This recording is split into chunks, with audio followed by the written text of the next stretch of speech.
So, three qualities that I think are really important as a teacher are imagination, curiosity, and being reasonable.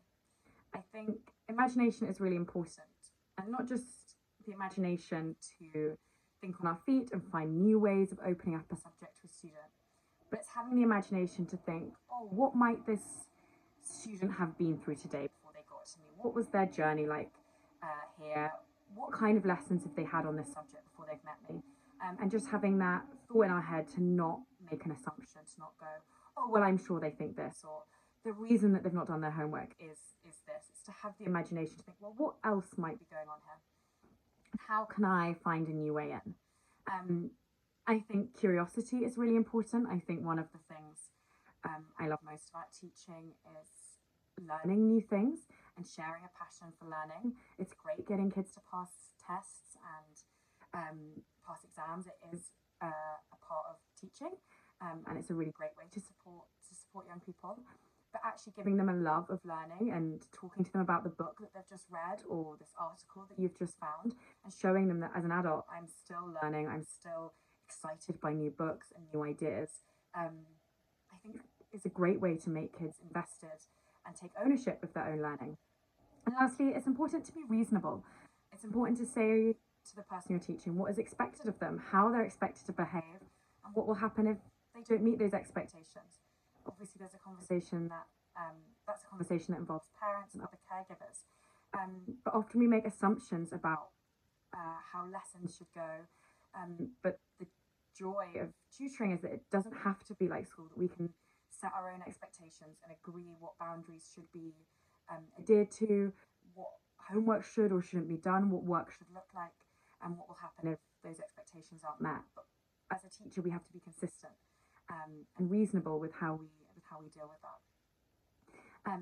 So something I found challenging links to something that I found the best thing about teaching, which actually was when I first started teaching maths. I have an English degree. I loved English at school. I love Shakespeare. I love reading. I love words and books, and I always have done, even as a kid. There's so many pictures of me with my nose in a book, and so I've always found that really easy to teach. I thought, well, yes, that's what I'll enjoy the most, is being an English teacher. And I was working with lots of families as an English teacher, and they were looking for maths teachers and asking if that's something I might be able to do. And it's something I'd kind of ruled out and didn't think was for me. And then I realised, actually, I was looking through these maths papers. I thought I could definitely teach this. I have the qualifications. And I realised the reason that I wasn't putting myself forward for that was because maths didn't come naturally to me. I always needed a little bit more help, or I needed to work a bit harder. I needed to reread the instruction, go back through my textbook, check it again, find another way of understanding it. Whereas for English, it did always come naturally to me.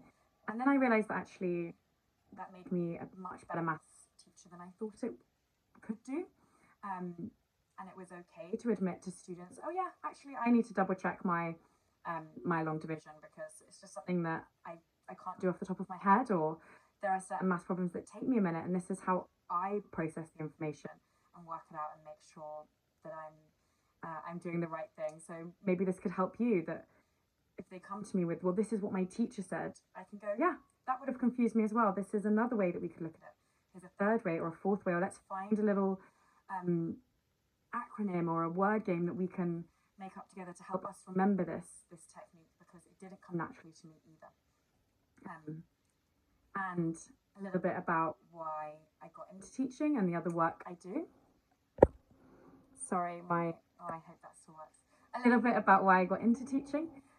I work as a theatre director and a filmmaker. So I work in theatres for all audiences, young people as well. And I have done that for the last 10 years. And 10 years ago, I was working at a primary school as a teaching assistant and also nannying after schools. And I found I really enjoy developing those one-to-one relationships with individual students, setting clear goals and working with them towards those goals. And so I stopped doing the work in the schools and I started teaching outside the schools.